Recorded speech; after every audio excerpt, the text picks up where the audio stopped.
So, and greening up. So it is going to be Auto versus India in this first match. Yeah, interesting picks. I'd say this is auto favored, but yeah, we'll see. We'll see how this goes.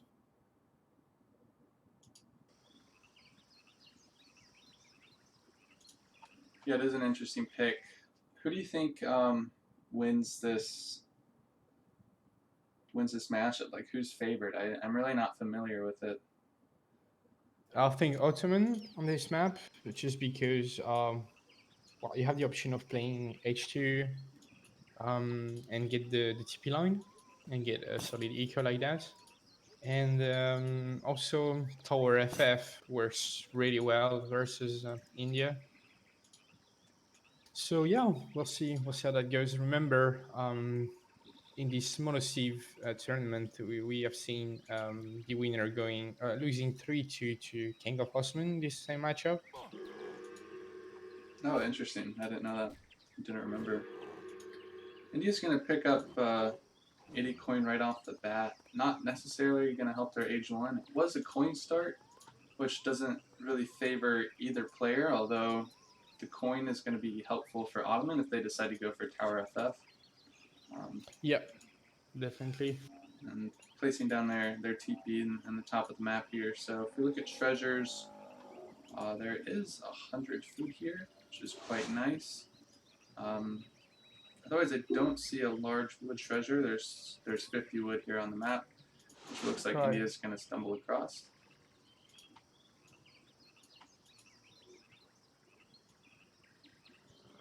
Yeah, it seems like Ottoman will maybe find this 100 food treasure.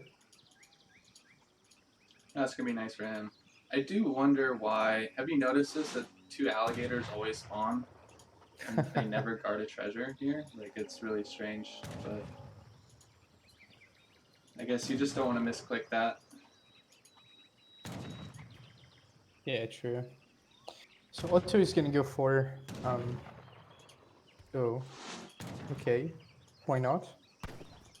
Oh yeah, very forward aggro. Well, potentially. Huh. Right. Um, yeah, we'll see what Forjustice decides to do. I believe going forward, Agra is actually quite bad in this matchup, but yeah, we'll see. That's gonna be Because the this. Ottoman is already aging and clicking over 210. I know. I saw that. That 100 food treasure came in right when they were at like 700 food. So that's an insane click up. They click up when like most civs receive their first shipment. I mean, like just get it ready to be queued. That's just like, oof. So, but Yeah, the only boss is gathering a lot of wood right now, so he's gonna go for a second TP on the side. yeah, I think Probably. so too. And he's gonna come across 40 coin, which he can just crack shot. And if he does go for Tower FF, like,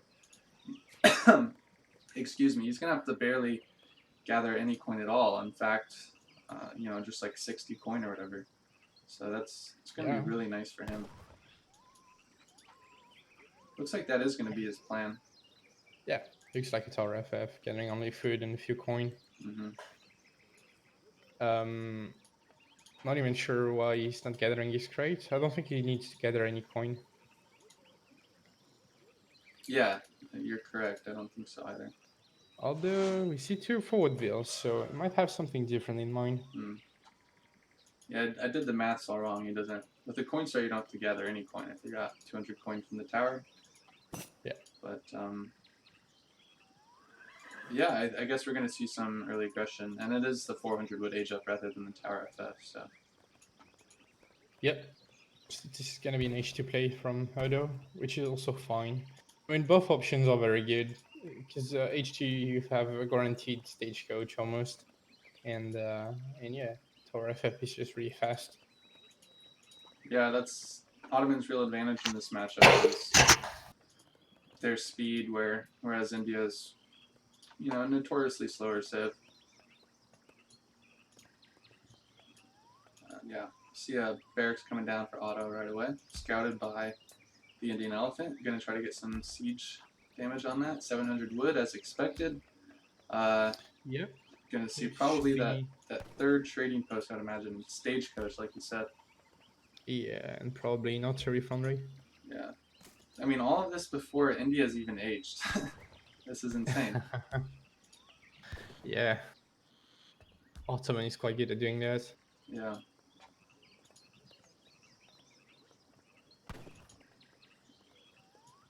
And yeah, there we go. Auto refoundry now.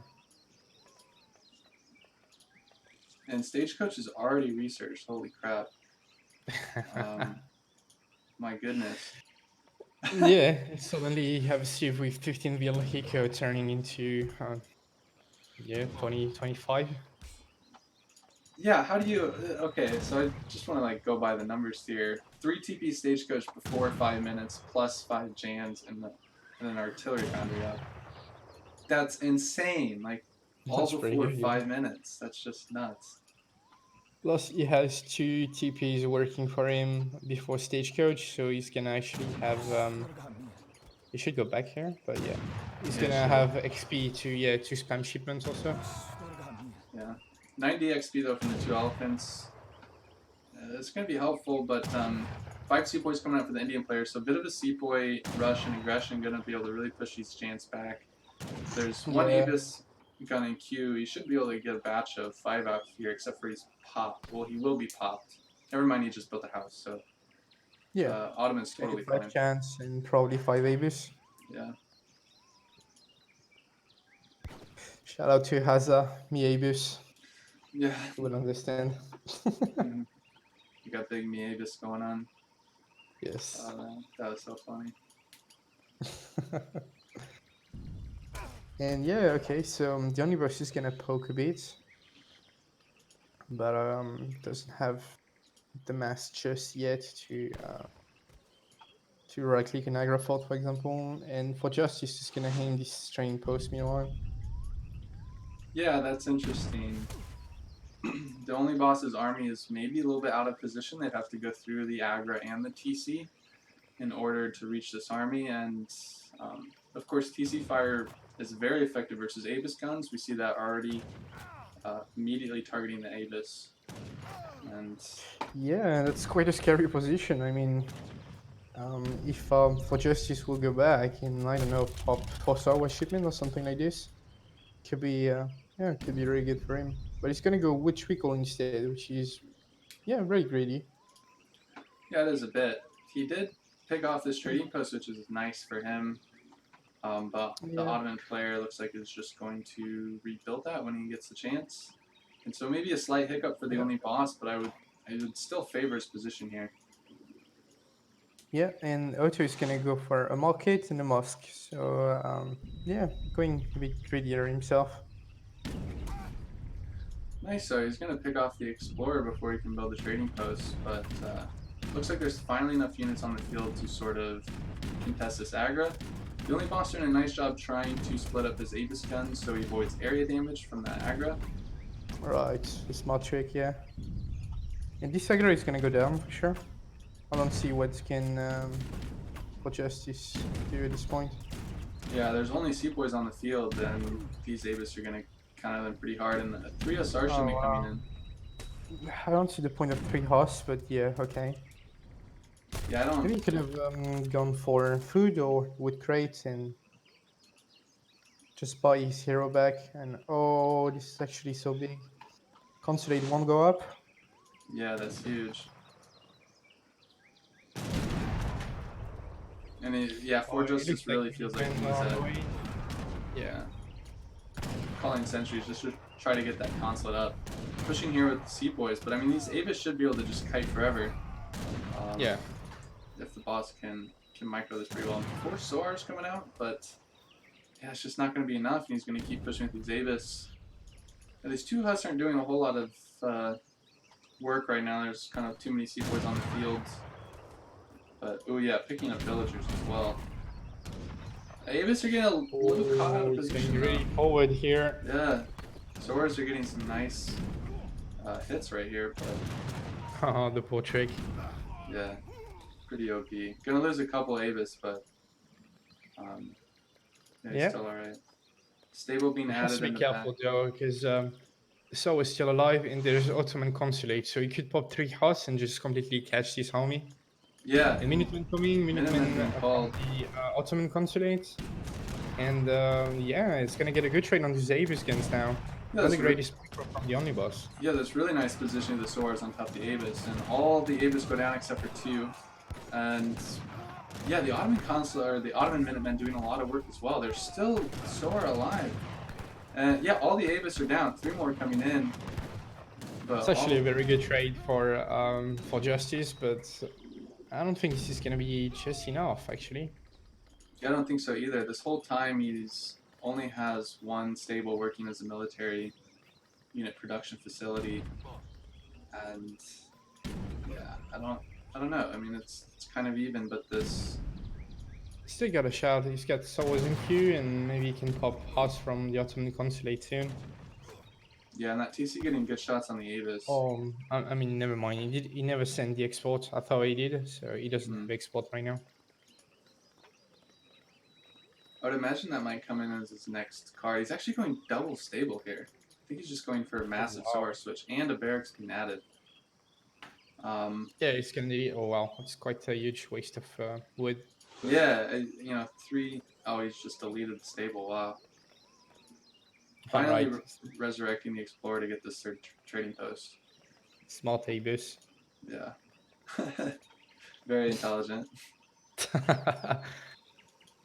It's CC fire again on the Abus. And Yeah. get some good value. This is kind of tired. 10 tiger flows. I like this. They get really wrecked by Abus guns, but they do very good at just snaring and DPS. Yeah, only a batch of 2 Although- swords coming out, but it looks like India's kind of hesitating, doesn't know if he wants to go in. Yeah, he's gonna go in for sure. There's a lot of 0 HP Minutemen, but those are going to be pretty hard to pick off without, you know, just representing massive overkill. Yeah. Everything getting... Elephants being alive, quite big, getting some stomps in. Yeah, the stomps are very huge. Avis are a little out of position again. All in all, this is looking like another decent trade, but, well, all the swords are pretty much down now, and there's still 5 Avis left. It's just Otto being good at doing auto stuff. Yeah. Just China Abus remassing decently. And GG called right there, so game number 1 goes to only boss. Some nice Ottoman gameplay there. Damn, I hope the winner is watching that. Yeah. That's actually insane. Ottoman just outgathered India so much with that early stagecoach. That's the problem. This matchup, you can't really go greedy as India, and this aggro placement was a bit, you know, it wasn't aggressive, but it wasn't too defensive also, and just got picked off quite early. Yeah, maybe you'd like to see something more defensive there. Maybe, yeah. But yeah, it looks like a really tough matchup to play from India's side. Yeah. All right, so that's 1 point to the Mandarin Duck squad.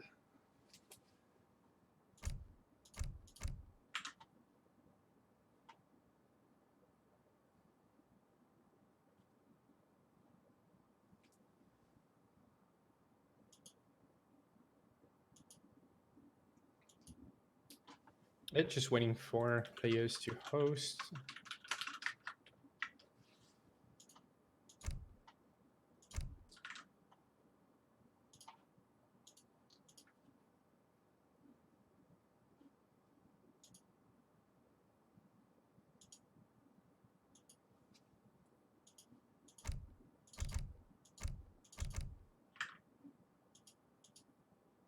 Yep, 1-0 for the only Boto. Gonna rename it. I like it. Gonna rename it like. That's a good name. You're just full of them. Yeah, it's good for us. We want Mandarin Duck squad to not milk too many points to Nilla Ninjas. Yeah, how's it going for Soldier and Optimus? I'm gonna have a look really quick. So I'm just checking Discord. I understand you're feeling a bit under the weather. Looks like Duck can step in to co-cast now if you want. Oh well, I wouldn't mind. Yeah. I'm a bit sick, so that's why I went for a nap earlier. But Yeah, well, we definitely want you healthy for the upcoming weeks of play, so... all right. I don't even know if I'm gonna play, but yeah. Well, we'll see. We'll get the matchups figured out, but Yeah. I guess looks like Duck will be online soon. Lovely. So yeah, I can go off if for any reason he cannot, just PM me. I'll go back. I'll come Yeah, back. sounds good. Thanks for casting with me, Yeah. man. You're welcome, and have fun for the rest of the series. Thanks. Get well soon. Thanks to you. See ya. So yeah, we're gonna do a quick caster swap here. Thanks for hanging tight with us, guys.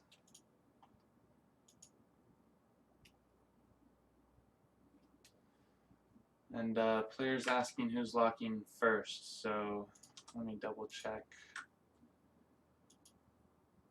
the rules. It's different because this isn't my team, so I'm not familiar with it. Week 2 scheduling.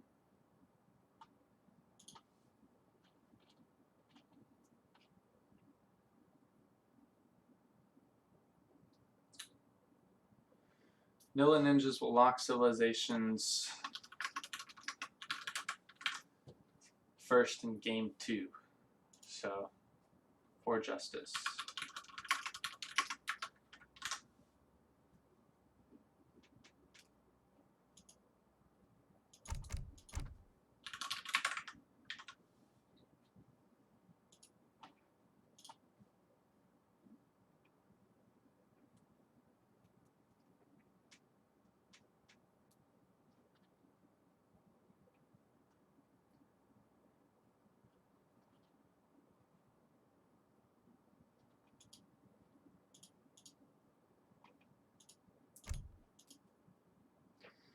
Forjustice locking Japan on Iowa. So this was also Nushelbar's pick in the series we just watched.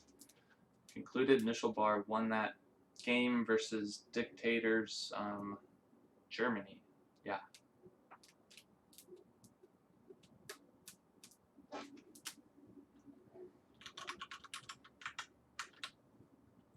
So we should be joined any minute by Duck, who is himself the team manager of the Mandarin Duck squad. So actually here to watch and cast his own player duel it out. Hello. Hi. Welcome, Duck. Hey. I looked at India versus Ottomans. I said, that's definitely not going to end in 10 minutes. That sounds like a really long and grindy matchup. So I figured I had enough time to take it back. But evidently. Not quite. Yeah, it was over pretty quick. Your boy bringing home a game. Yeah, that's feels good. You know, we put him in for a reason. He's got a lot of potential to do really well in these series. But Forjustice, of course, not a player we know a lot about, but a pretty formidable one. Yeah, sort of a bit of an unknown to myself when A's picked him up in the auction. Really an old school player, I think, and from Asia, and that community, the different time zones sometimes don't overlap a lot, so. He's yeah, sort of one of those players who kind of you see him around, especially if you're playing your late night quick search games. You might run into him. He'll destroy you sometimes, and you'll feel who's this guy? But yeah. Well, it's fun to watch him play in a tournament setting for sure, since I'm not too familiar with him. I'm just having a gander over at the second ESOC stream where we have Soldier versus Optimus Prime. That score is currently 3-1 in favor of Optimus Prime, but looks like Soldier's in a decent position here playing Germany versus Brit. The ecos are about equal and he's up in military, but he's doing weird crossbow stuff, man. Why doesn't he just age? I don't know. but it might work. You know, I don't know if you caught that game 4, but I've learned to never doubt whatever Soldier's doing. No matter how weird it looks, he Alright. knows what he knows his play style, and even if it's you never see the more typical players do. He always seems to make it work. Yeah, it looks like we're going to Russia versus true. Japan. Yeah, so let's get back into this series. As you said, game 2, Russia versus Japan. Kind of another classic matchup, even though it's with one of the more recent Asian civ, Japan. But we've seen this one quite a bit. Maybe Russian favored, but Japan has lots of anti-aggression build orders they can do with, something like an early 600 coin and the early Nagis. I'm sure, Japan is, I believe, one of Forjustice's main civs.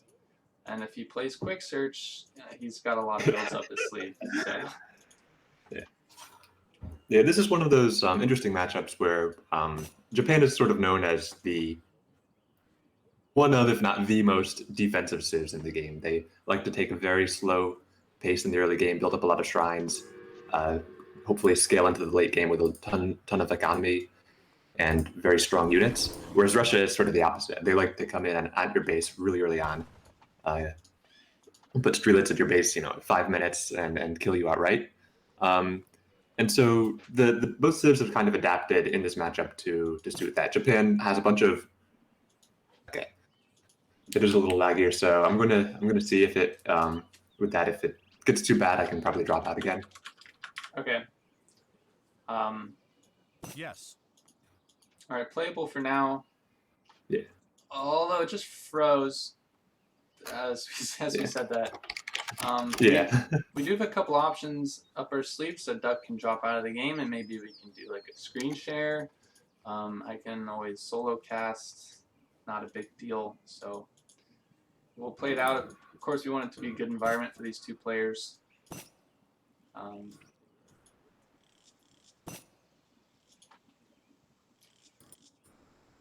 Always unfortunate. Let's pause here. Should we try screen sharing, Duck, or how do you feel about that? I can do that. All right, we'll set this up real quick. All right, I'll leave this call and then I'll give you a call.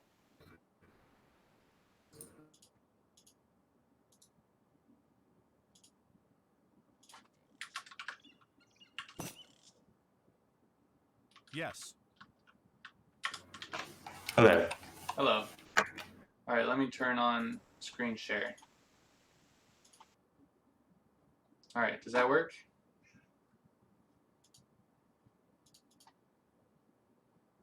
Are you there? Okay. Yep, I can see you. Okay. And you. Cool. Have you left the game, or will you? Because it paused, but Are you ready? I'll ask the players if they're ready, and we'll try this out. Yes. Yes. All right. So might be a bit of lag while Duck exits the game.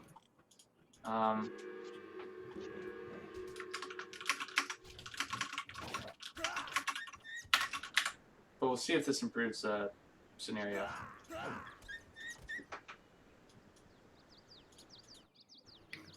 I think it looks a little better. Can you tell what's going on with the screen share? should be fine. All right. So players say good now. Nice. All right, so if we look at treasures, boss is about to pick up 80 food. It's going to help him get an idolist age up. And Forjustice just picked up 90 food, and it looks like he's going to stumble across 70 additional food. So both players getting nice food treasures to sort of speed up their age up. Interesting to note. So Forjustice elected not to build a consulate and just a shrine. So I'm trying to think of what sort of builds that Japan kind of would this would indicate. Looks like, is that the Torii Gates actually? Torii Gates, yeah. Okay. And we've got 3 villagers on this wonder, which is more than usual. Yeah, so I know that Japan can sometimes they can start with the consulate and then start with the Portuguese consulate, do the normal stuff, but then switch over to Japan consulate and then kind of come at you early with a 300 export build. That you kind of will sometimes see in these more aggressive matchups. Is something that I haven't seen a ton, but it's definitely something that Only Boss hopefully is aware of for his sake, because this can be something that he doesn't expect. And can be, it can be pretty difficult to deal with if you don't have something, or if you aren't ready to adapt. Yeah, this is actually an insane age up by Forjustice. They're going to be up before Russia. I mean, he's already about 3/4 of the way up, and Russia's just clicked up. I mean, he got lots of insane food treasures, and also it was a food start. So by only building that one shrine, Japan has really accelerated their build. And correct me if I'm wrong, but the Torii Gates grants you 1 samurai and a military rickshaw. That's correct. Does it give you experience towards shipments, or am I misremembering something? Oh, that's a good question. I think does it give you 200 XP? I don't remember now. I'll just watch the bar when he's up in a second. Yeah. But 3 forward villagers are coming out for the Russian player. And that's going to be immediately scouted by Forjustice. Yeah, his XP didn't jump, so.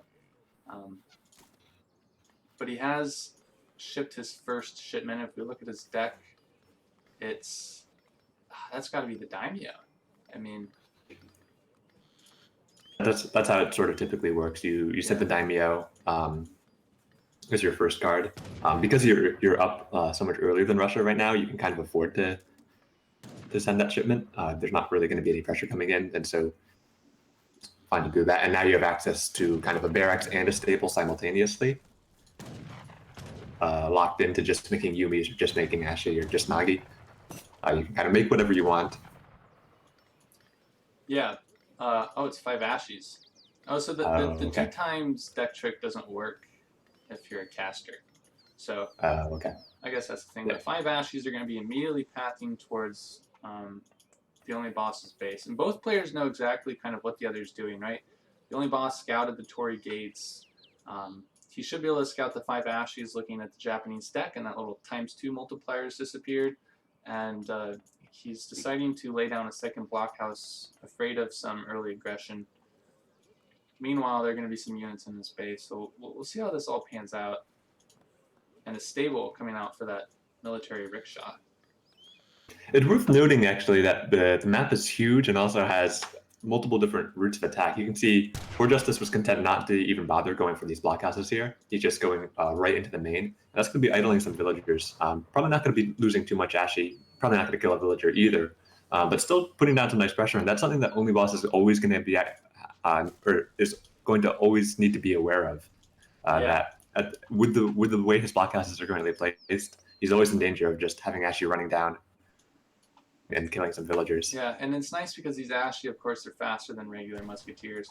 And to be honest, on this map, I would probably like to see a wall segment by every single player that can build walls, because it just seems so, I mean, such a little investment for what you get by essentially like nearly doubling the walking distance to your town center. And he's going to pick off a villager here, actually. If we look at units in queue, nothing in queue for the Russian player. Or sorry, 10 Strelets in queue at the blockhouses.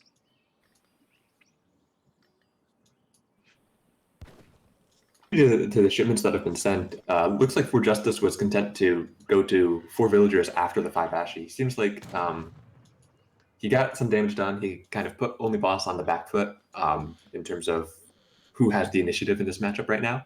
And he's content to kind of expand his economy behind that. Of course, when you're playing Japan and you start with a very aggressive Torii Gates 5 Ashi build, the economy that you're kind of normally used to, you're not going to be having. So this 4 villagers kind of makes up for that a little bit. Yeah, 700 wood, 600 wood. Wow. Yeah, I'm not certain how I feel about that, right? That's not a build order you see from Russia any day of the week. And, I think his thought process was, Japan's going aggro, let's try to get Stagecoach down, maybe lay down a blockhouse and base to help defend, because it's awfully awkward to have these 2 blockhouses totally away from the action. But immediately getting shutting down, like this Explorer goes down, the trading post does not get built. Meanwhile, yeah, the Forjustice has totally pushed the initiative. Has forced the only boss to build these 2 forward blockhouses and then have to actually walk more time to get to his own town center to defend than his opponents. And it's just looking really solid for Justice right now. He's just sort of running around with Ashy Nagi, but making it work quite well. Yeah, it's interesting. The 700, 600, you know, they're kind of the most valuable shipments in terms of resources, and that's why you would for them if you're looking to do something economical. But it has given Forjustice a lot of presence on the map. Only boss can't really respond to the number of units that are running around. Maybe getting some pickoffs here. He's gonna. It looks like he may actually have caught the army, and I see 5 Cossacks coming in from the back. So, or actually, I guess those are just 5 muskets. The Cossacks, oh no, they're waiting at the blockhouse. Yeah, they're on their way now. At any rate, this looks like a pretty good trade for the only boss. But if we look at his resources, he's stacking 600 wood. So he's essentially sent 600 wood and done nothing with it. So he's down a shipment until he can spend that. The Cossacks picking up the Nagi. All of that Samurai is in that fight, right? And he's not being DPS down, doing a lot of damage.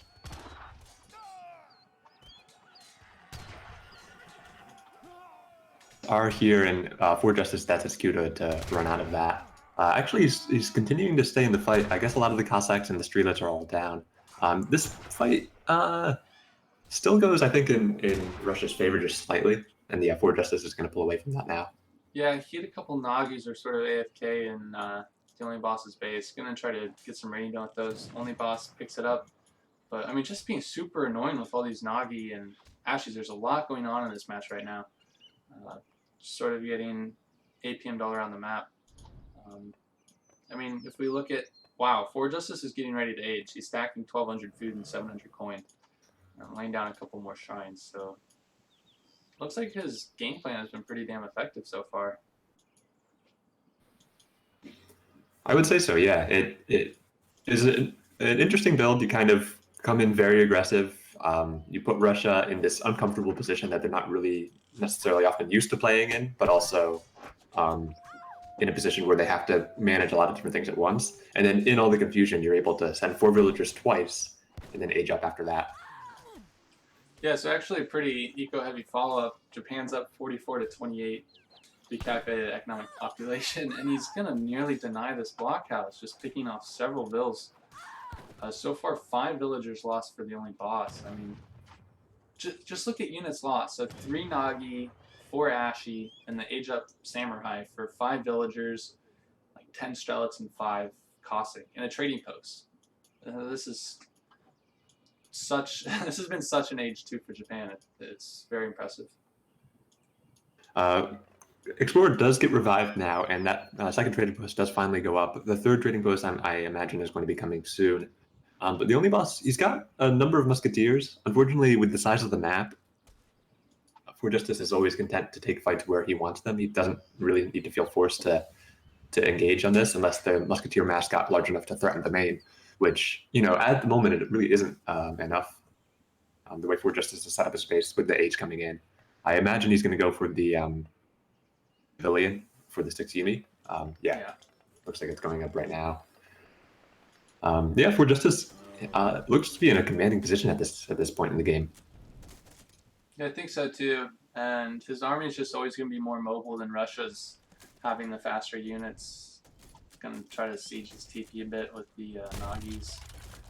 13 Strelets coming out for the Russian player. But yeah, again, these 2 blockhouses are just totally out of the action. They're not really controlling anything. Not mid-map at all. You know, I think he placed on the side because of how easily wallable this choke is. But actually it's Forjustice who took advantage of this narrow pathway rather than Russia. It shows how this map can affect how the game plays out. You have these blockhouses over on this left side of the map, which are great to deny that specific side of the map. But there's these other 2 sides, this middle route and this right side that units can still continually walk around. So if you're not actively pressuring the Japanese player's base, these blockhouses are kind of irrelevant to the game. Yeah, and Forjustice is going to take this fight, and honestly he's going to clean with these 6 Nagi DPS and these Ruskets in the back. He's got some micro. Unfortunately, kind of engaged the cavalry on maybe the wrong side. Like, Now when the Musketeers go into melee, they're actually sort of going out of range of the Yumi a bit. But that's still a pretty nice trade for him, I think. It's, well, I don't know, maybe that went pretty well for Russia. Yeah, I'd say, you know, it wasn't like a game-winning trade for Russia. It probably wasn't even a game-turning around trade for Russia, but it was a decent one that you got a lot of the Nagi mass cleaned up. Rus gets kind of affordably. Yeah, I wouldn't say that the only boss is now in a good position, but I would say that that's sort of the trade that he might want to take if he's trying to come back into this game. Yeah, and he's trying to lay down this third trading post, but that Explorer should die to the Ashigarus, but both sort of slinking past each other. Yeah, didn't quite notice fast enough. Gonna try to siege this trading post on the right, and only boss is gonna try to defend it. More veteran or disciplined Ashigaru and Nagis joining the fight, and that's a pretty scary unit composition for Russia. He can't take this fight, and he's gonna have to go back for sure. I mean, 5 Cossacks joining the fray, but Boyars has not been shipped yet, so these units are not as strong as they need to be. Yeah, a lot of Rus gets in the back, but not that many Streelets against the number of Ashi that are here. This is a lot of high-quality units against a lot of low-quality ones. Cossacks coming in, they're matching up against the Nagi, but it's going to be mostly a Rusket versus Ashi fight, and I don't really want to be taking that fight as Russia now. Yeah, and there's still several Nagis here with enough HP to snare, and these sort of faster-moving units should be able to kind of clean this up a bit. At least get some good trades. Yeah, many clubs and Ashi coming along, so Japan's really just trying to press his advantage, although as I say that he goes back, but I think he can do a lot of things and still win here. He's massed a lot of clubs here, spending his export, getting a lot of siege damage. Okay, I guess one bit of breathing room now for the only boss is that Japan has now had to pay their shipment tax, get those 2 orchards in. Taxes. After the double 8 Ashi, it was looking a little tough, but bit of a window here where the army of Japan isn't going to be as dominating as it was. Still, the only boss I'm saying that he's going to be running out of shipments pretty soon. He sent all of his unit shipments just now with the 4 Cossacks. He sent the 700, 600 of both gold and wood. Yeah. Food to send, and against Japanese H3 shipments, that's not. Yeah, Forjustice can really start right-clicking everything right now, I think. You know, the military population's about equal. 5 Nagis boost that, and as we've said, these Japan units are just much better than the Russian, especially without Boyars in yet. Some Strelets coming in from the back. There are a lot of villagers here that are actually being pretty productive in this fight, doing a bit of blocking for the Russian units. Another set of Strelets masked up. Actually, this is this is looking like a nice trade for Russia. I mean, okay, so these Nagis get on the Strelets, not great. God, you know, I don't know. It was looking all right, but 5 more Nagis come in. Like, these Japanese units are just insane.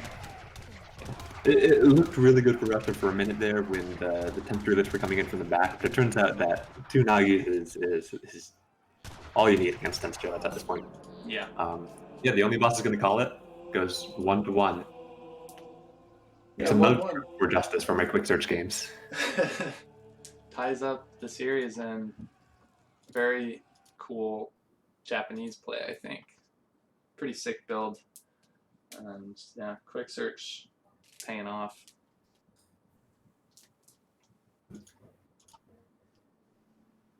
Yeah, that early pressure really affected only boss's villager timeline, and just sort of, it was like the counter strategy to what boss wanted to do.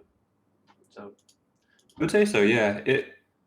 It's I have to imagine that the only boss hasn't really played against this style too much. Yeah. You kind of would expect Japan to go for more traditional play. They might try to defend or maybe go for a sort of consulate rush, but this style that came out of Forjustice, where you're sending the Torii gates first, sending 5 Ashi, coming in really hard, running down around the blockhouses. starting off very strong, and then following it up with economy to age up while the only boss is still trying to recover and rally. A lot of Forjustice, and I think it shows why he used to have such a high. Is still a pretty strong player. Yeah, I'm reading the chat. It says Forjustice used to be Brigadier, so that's, you know, Yeah. PR 37 and above, I think, or PR Yeah. 38, something like that. It's very cool for him. Very cool. I have the best adjectives.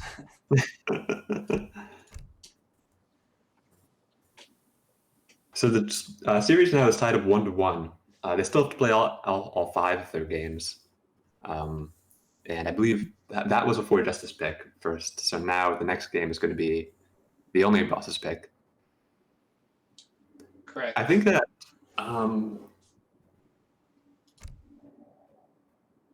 so definitely the map itself was an influence in that game because of the size of the map, because of the different attack paths. On a smaller map, I could see, so like I guess Gran Chaco, which is a little bit more constrained. It may be harder to pull off the same thing, but then again, Gran Chaco has, despite being a smaller map, it's got a lot more openness. There's a lot fewer barriers. A good map where you can kind of run around and do a lot of stuff, which Forjustice seems to be keen on doing. Yeah, definitely. And yeah, this next map, Gran Chaco. Yeah, I would say that Forjustice the only boss is a more standard player. He kind of likes to play that are very, very direct. The sort of semi-FF meta and everything. And that Forjustice's style as a result, which is very, which at least from the last game we saw is very atypical, can be a little tricky to deal with.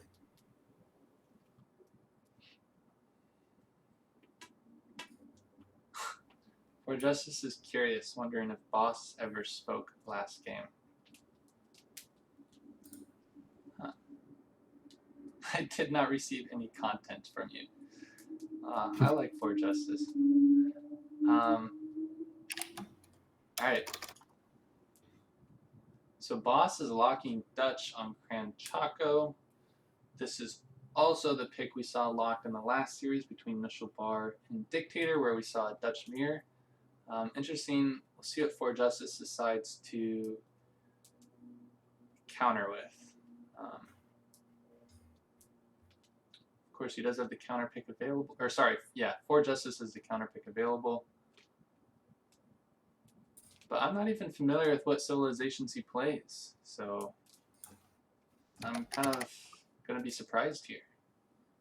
Yeah, we saw, I guess, so far, Japan, of course, is a civ that he likes to play. We saw India in game 1. If we take a quick look at his ELO page, we see some Dutch, some French as well. Okay, it's possible we might see a Dutch mirror. Yeah, I would not be surprised. Dutch, of course, being a very strong pick on this map, and oh, Aztec. That's a nice option, I think. Yeah, that's an interesting one.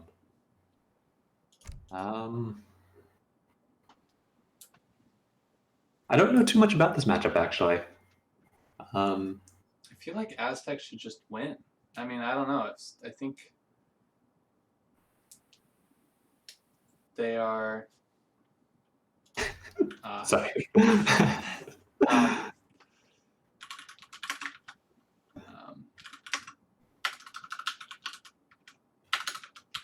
Let's see, what is that? It's auto pest inviters. That would make sense, yeah.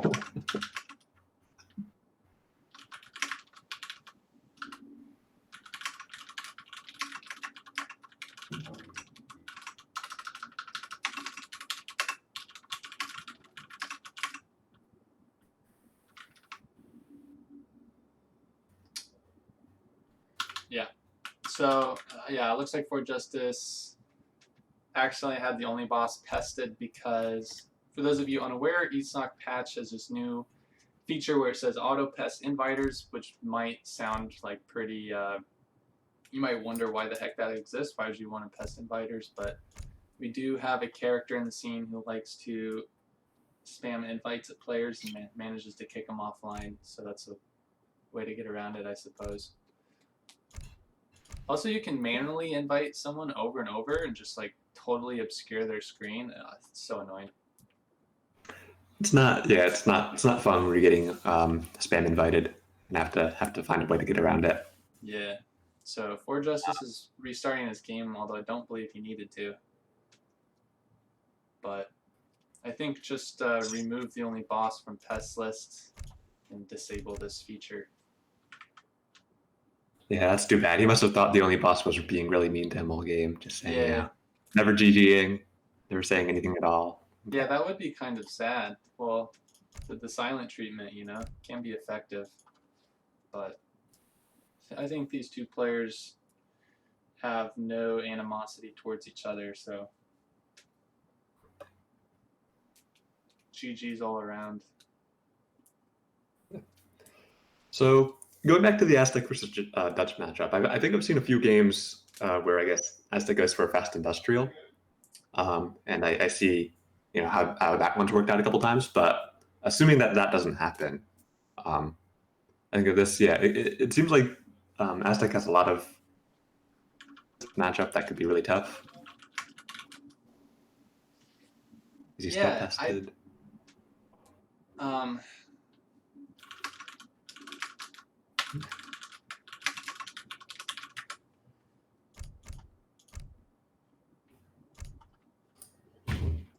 mean, I don't think his game is in English, so my, this probably doesn't directly translate. But, okay.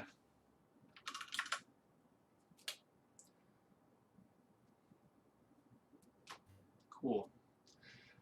Yeah, we might see an FI. I mean, I don't know. I think it's more likely we'll just see like Puma, Mace, Coyote Rush, and it just seems like really hard for Dutch to deal with unless they play it extremely well. Yeah, that's kind of what I'm expecting as well as more standard Aztec where they just come in with all their units to defend. We'll see how the only boss responds now. I guess kind of the opposite of the last matchup where Forjustice was the defensive civ and the only boss was the aggressive civ. Now it's the only boss who's going to be playing more defensively, although I would say that Dutch doesn't have as many kind of unexpected aggressive strats as Japan does. And so you might not be able to go for that sneaky play that Forjustice did. See what he does. Yeah, we'll see too. And we'll check out the decks when players select them. That can sort of give you an idea, especially for the Aztec player if they have any sort of H4 shenanigans in mind. But at the moment, I'm not sure I like this. The only boss is going for 40 food, but I think he should be scouting these llamas more. And yeah, actually Forjustice is using his Warrior Priest to grab the 2 llamas here, so really nice play from him, I think. The only boss is about to pick up one, maybe just walk by it. I know, okay, he found him. Yeah. Yeah, so it looks like llamas will be split 4-4 for both players. Forjustice going back to get these other 2. Pretty typical. It is a coin start, which we should note sort of favors Dutch because their villagers cost coins, so they can actually use that crate for something, whereas Aztec, it would not make any sense for them to waste villager seconds on coin in age 1, unless they go for something weird like an early market, which he is not doing. Just looked at the players' decks, not selected it. Okay, here we go. So Forjustice. Actually, this is a pretty standard deck. H4 is definitely not out of the question because he does have Smoking Mirror, infinite 20 Mace Sultans and 7 Skull Knights, which is kind of all you need to perform that strategy. But he's also got all the important cards in H2. 10 Mace, 9 Mace, 6 Pumas, Warrior Priest, etc. The interesting thing to note is that he doesn't have 600 wood or 4 villagers, which we might see in like Mido's deck or something. Yeah, if we looked at the deck, it seemed like a lot of unit shipments, fencing school, a little bit light on the resource and villager cards, notably. Yeah, fencing school is a nice card because it, I don't know, speeds up warrior priest stance or something. Not totally familiar, but I'm pretty sure that's what it does. And this Going on envoy- it. Yeah, the only boss actually lost quite a bit of HP off the Explorer. Can we actually take a look at the treasures that he picked up? Yeah, good idea. I'm wondering So, what. Yeah. 100 food. Yeah, I imagine that might have been a somewhat expensive treasure. Probably like similar to those 2 jaguars. Those can Yeah. be pretty annoying to kite. Yeah, it's always guarded by 2 jaguars. And if you kite it perfectly, you can get out of it without losing too much XP. But I also didn't see when he got snared by the Explorer. I was busy nerding over decks. So the only boss is also going to start 105 coin. Maybe a little risky, but I mean, I guess he knows where the Aztec Explorer is, just snaring this envoy. And wow, there's a villager here to herd, but yeah, it's not going to be able to contest that. Yeah, that villager might have, if Forjustice was feeling really clever, could have actually picked that treasure up. But he's content to herd. Further away hunt for him. But yeah, he's got that hunt in the back and then the one over to the side. This one looked a little bit awkwardly placed for him. Yeah. Especially this one is well within herding distance. And he's got that one in front of his TC. Brooke G just subscribed. Thanks, Brooke. Probably resubscription or something. Hi, Brooke. Yeah, hi, Brooke. It's nice. We actually met Brooke, so that's cool. Yeah, he's a nice guy. Yeah, he is. It's already up. We're seeing, I guess the market is down there. We don't see the, the war hut coming up just yet. Yeah, so no forward aggression. We'll see what Aztec's first shipment is. I think it might actually be... It's fencing school. He's doing an F5 build. Yeah, this is Diarugas. And you danced on the fire pit with villagers. I think you're supposed to be doing that sooner or earlier, but I guess he wanted to wait for fencing school, and now these warrior priests should be just popping up like, I don't know, something that pops up soon. Meanwhile, I mean, the only boss has not scattered any of this, right? He lost his envoy to the Aztec Explorer in Age 1 and got his Explorer snared just right now. So he's totally overreacting here, right? Laying down so many walls, going bank wagon first and dropping an early barracks instead of going greedy, whereas Aztec is just content to keep dancing, having a good time. So this looks like really nice for Forjustice right now. Yeah, it's always the worst feeling when you're playing, expecting a really aggressive build coming in. You get all your walls up, get your skirms out, early barracks, and they just age up, and you're like, should have been scatting that. Yeah. But unfortunately for you, that's what is probably going to be happening pretty soon. Yeah, I mean, I imagine Walls are good. The 2 banks are nice, but they're really going to accomplish very little against them. And yes, still more walls. Yeah, he's so afraid right now. He's just assuming what's going to happen. And really, the only way he could kind of guess is if you looked at Forjustice's deck. But, I mean, you really don't want to make an assumption like that. It's awfully risky. So he's playing it kind of safe here, and this is sort of the B-winner type wall where he just completely encircles his base with these units that have more range than the opponents. Mace Holdens, if Aztec were to make them, but... we don't see that right now. If we look at all units, Aztec has 7 warrior priests, so nearly to the 10 that they want. Imagine at this point the only boss is starting to suspect that something's going on. He finished off the wall, he's got some skirmish, but his second card was 700 wood, so he is feeling at least somewhat safe right now, not expecting a huge... Explorer's going to go out and is not going to see anything, and that will give more clues to what is actually happening here. But meanwhile, Forjustice, he sent a 700 wood second. He's got a full warrior priest boom coming up. He'll be looking to get his age up in. It's gonna be interesting to see how the only boss reacts to that age up and how he responds. Yeah, this is an interesting build. Now 2 war huts coming down for Forjustice, one sort of in his base and one protecting his hunt kind of mid-map. Hasn't shipped 5 villagers yet or 600 coin, but with these 10 warrior priests dancing, right, this is something equivalent to like 2.5 trading posts or more. I can't remember the specifics, but it's a lot of experience, and he's just sent a shipment now. Yeah, meanwhile, there's just like 10 skirmishers or 12 skirmishers in theonlybaus's base, and you can't really apply any pressure with that. And we even see 5 coyotes coming out now, hunting down that explorer. Maybe he knows exactly where he is. That's nice. Yeah. So fortunately for the theonlybaus, he did see the warrior priest boom going on. He should probably at this point know what to expect. I guess he still can't quite tell between an FF and an FI, but looking at the deck, I think he can kind of start to see what's going on. Yeah, and his first glimpse of units are 5 coyotes at 8 minutes. That should probably clue you in on something. And yeah, holy cow, look at the experience income for Aztec. They sent 5 villagers at 725 and 600 coin at 804. It takes about 30 seconds for a shipment to come in, and it took only about 30 seconds to dance for the experience to send that. That's just nuts. This is acting as such a large buff to Aztec's economy at the moment. Meanwhile, Dutch is on 5 banks, so he has managed to sort of ascertain what's going on and go a little greedy, and it looks like he's going to eat some llamas to try to get an age up in queue.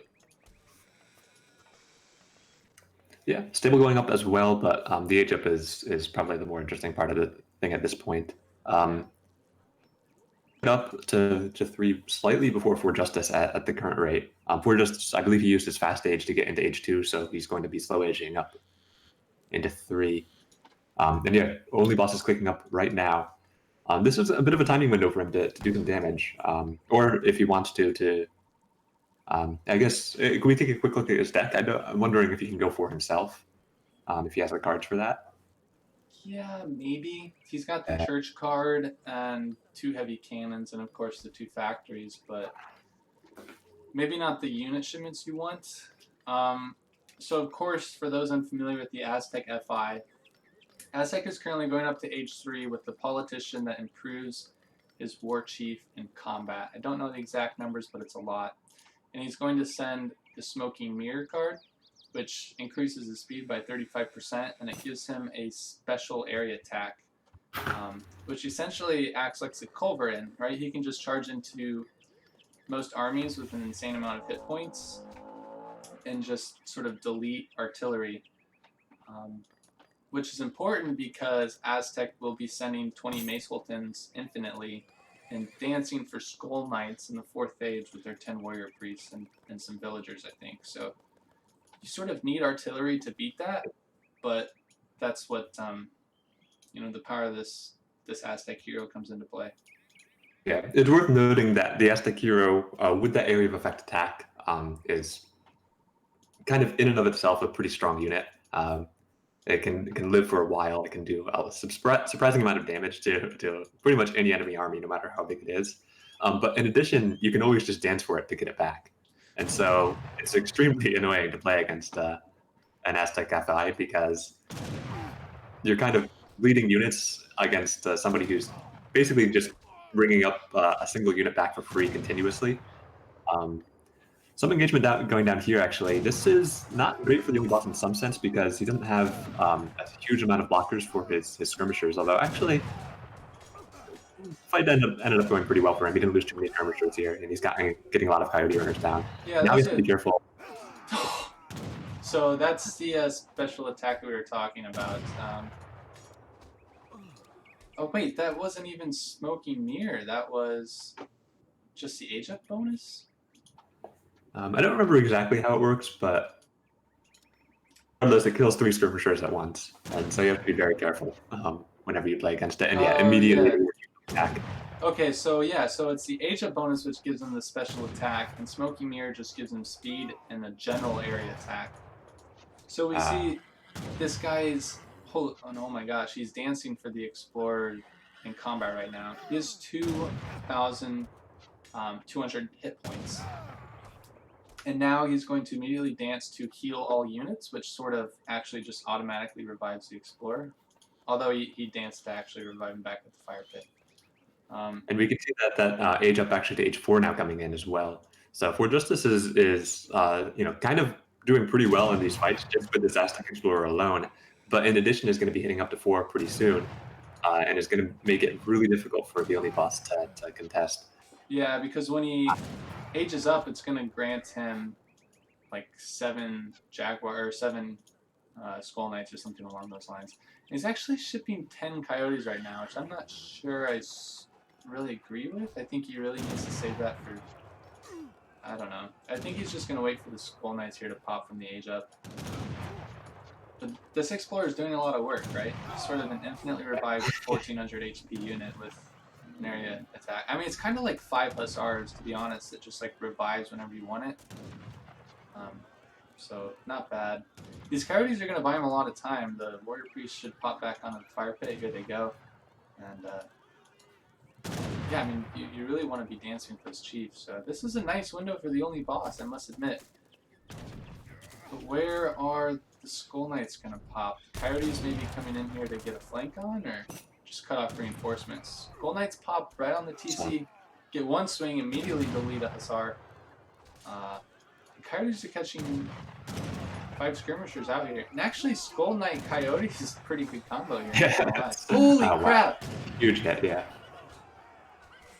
He's got to be careful. I think, yeah, the only boss just runs away from this point. There's still a couple Skull Knights left over, and if you've seen Doppelthunders, remember, any number of Skull Knights defeats Infinity Cav.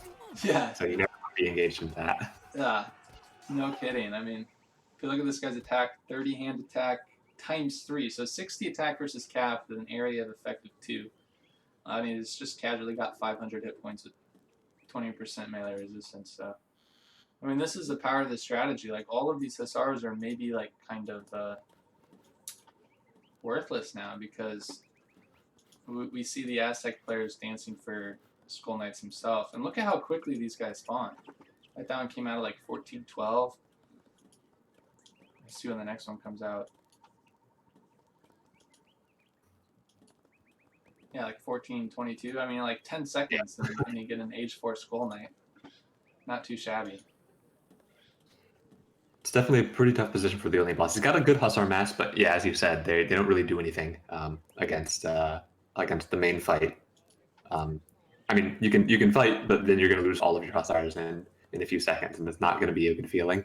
So you can kind of run around, try to pick off some villagers, but a lot of the villagers are just on the fire pit. That's really the only place where Forjustice really needs them right now.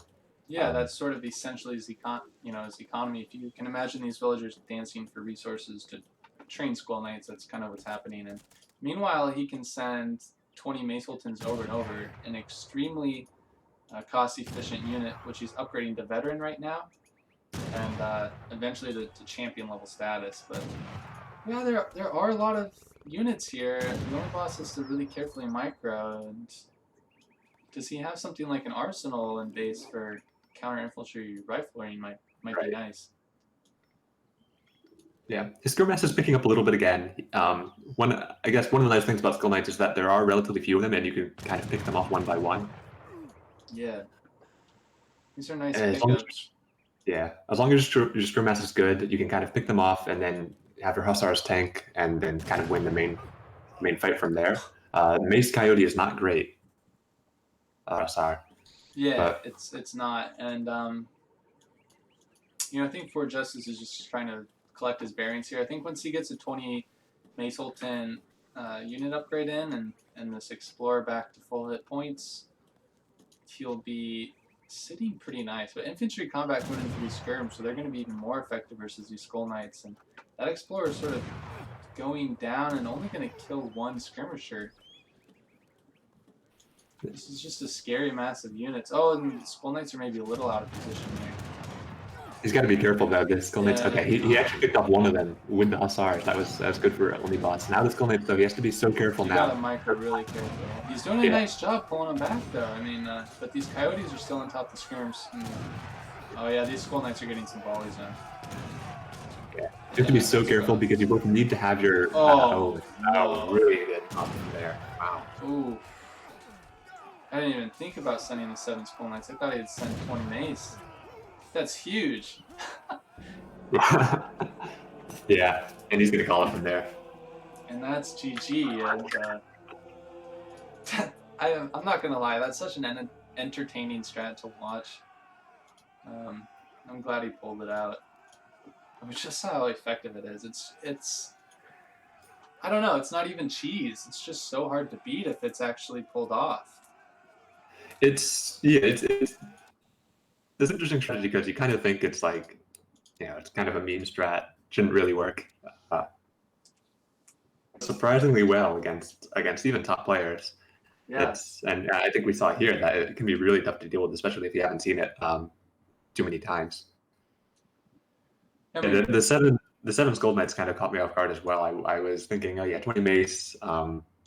You can kind of deal with that. The Hussars, you mostly have to just be careful, making sure your Hussars are always blocking just enough against the Coyotes, but not getting hit by the Skull Knights. Yeah. But then the 7 Skull Knight pop from the War Hut was game winning. It was a beautiful pop. Yeah, very, very pretty. So we see, even though Boss gathered like 40% more res than Forjustice, it just doesn't matter because the res is all in the fire pit, which is sort of an intangible. So yeah, and the Explorer, right? Just crazy. Oh yeah. One in the series. He had a little bit of a slow start against in game 1. He got kind of bottomed in that one, but looking pretty good in games 2 and 3. Yeah, looking pretty good.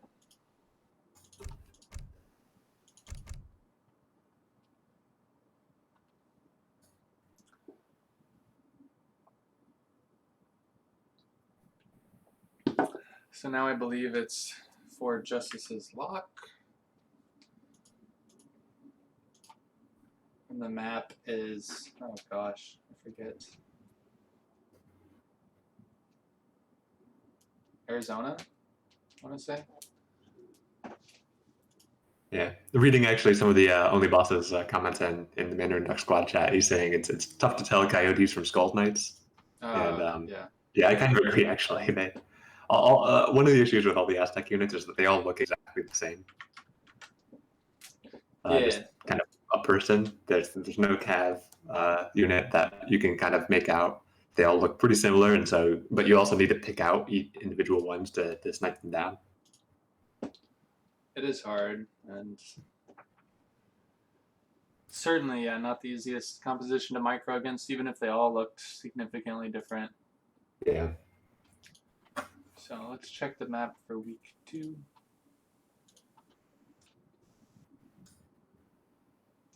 Yeah, Arizona. Oh, right. Yeah, of course. Yeah. And if Herald Island finishes it out. Yes. yep, that's correct.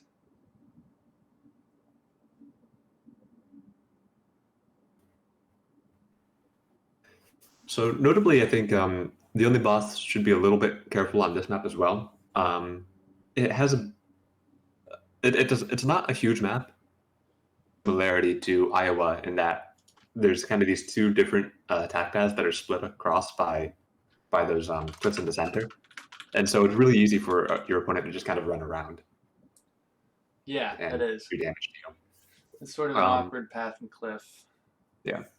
And I think we've seen maybe the theme of this series so far is that Forjustice has been doing these non-conventional strategies, and the Only Boss has been trying to adapt to that on the fly, but he's been finding a lot of difficulty. Are you ready? Boss going for Russia again, and I can't tell him this, although I would like to, as a member of the Mandarin Duck Squad, that he's got to be careful of some of those French units running around on the side and dodging the blockhouses. Yeah, that's one of the things. Like, Russia's a very strong civ, but they can easily be sort of run around. And, well, I mean, that's what we saw in the Iowa game. But I know that Russia is kind of one of Boss's better civs, and I think that Iowa game sort of caught him off guard. I think this would be a little bit closer of a match here.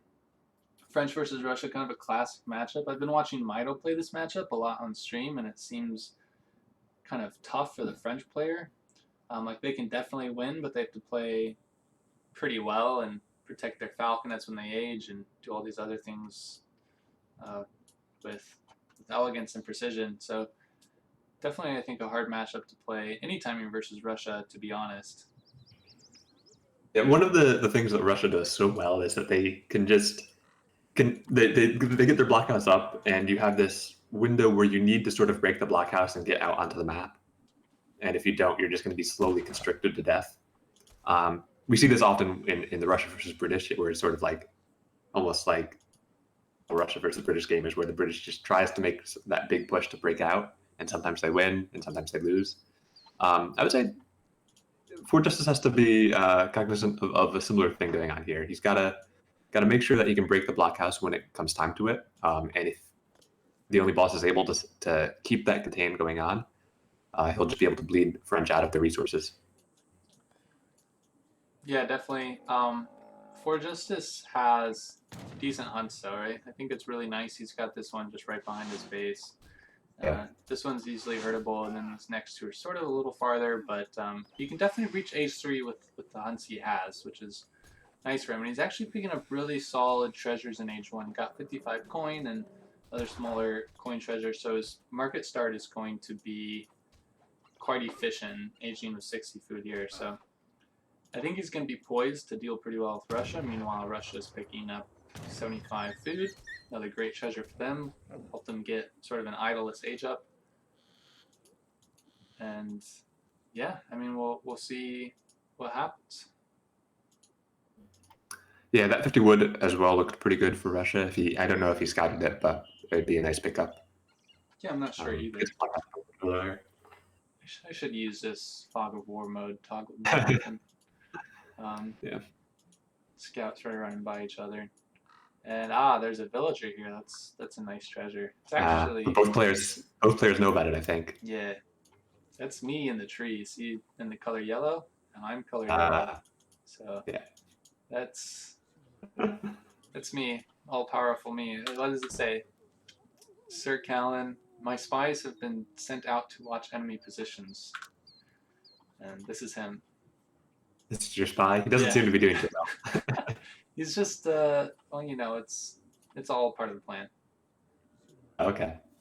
Yeah, that treasure can be great if you're playing a civ that can take it down really quickly. But when you're playing a civ that is basically one explorer civ, I mean, French is explorer plus a native scout. But, wait, that's gotta be careful not to lose this this is a little guy. risky. Yeah, being risky. Boss hasn't scouted it yet, though. He's not pathing up there, but I mean, generally, if you have to kite so well that your explorer doesn't take any damage, it's going to take much longer to take the treasure. So this is something the boss could totally have checked on and sort of click back up here. I mean, this is just so the risky. kiting is doing pretty well, Justice. actually. Yeah. Yeah, but he's going to do it. I mean, He's only lost. He got a couple of hits there, but yeah, he's brought the explorer or the native scout in. It seems like he's going to be able to pick this one up. oh no, this coyote reset. But I guess it's a coyote, so he'll be okay. He'll be okay. Yeah, he's got it. Yeah. Nice. It was a little close, but he got it. Yeah. This can be a nice pickup for him, but I mean, we kind of saw that took a lot of focus, especially when your explorer is so low HP, so his hurting is not the best. Yeah. I think he's still got time to bring these guys in, but and he spots the forward blockhouse as well. So he's got all the information he needs. He's just got to sort of execute everything now.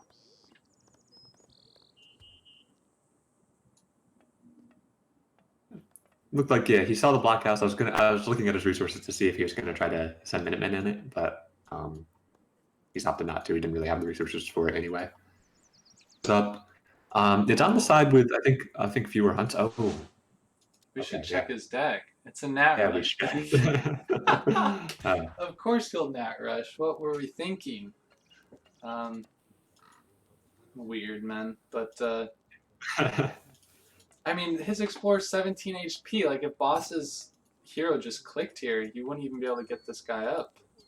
Yeah, but I mean- think Boss has no idea. Maybe maybe he should have checked the deck actually. I think because Yeah. you can Nat Rushes are kind of predictable from the deck. You can kind of at least see, okay, there's this native card. Actually, at least check the trading posts to see how much is going to go up. Yeah, so that was perfect timing by Forjustice. The Nat post went up right when he hit H2, so Boss couldn't really scout it ahead of time. If he's paying attention to the score up here, he should see the Nat post, which indicates that Forjustice has gone for a post, and he's going to be adding the Navajo down here in the south. So the Apache, if we just click Alt, their main unit is the Apache Cavalry. It's kind of like a goon in H2. He gets 3 out, which is going to help deal with the 5 Cossacks, but there's still a lot of pressure coming in quite early. Got to be careful not to lose the CDB. It looks like 1 will go down. 3 Hus first. Wow. So should be able to kind of catch these Cossacks, but this is quite an all-in build from France.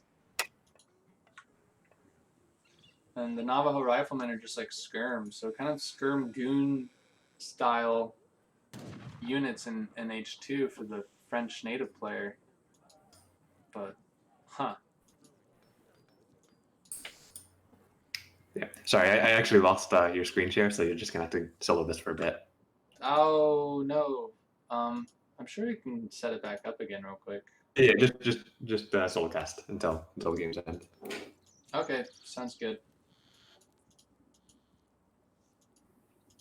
Alright, so Forjustice is just sort of doing his thing, running units around the map, but yeah, 3 Cossack raid spotting the villager picked up from the treasure, so things are looking alright for Boss, I think. He's just sort of got to deal with all this pressure. He does have nice line of sight with this market and this house here on the left side of the map, which is exactly where the native post is.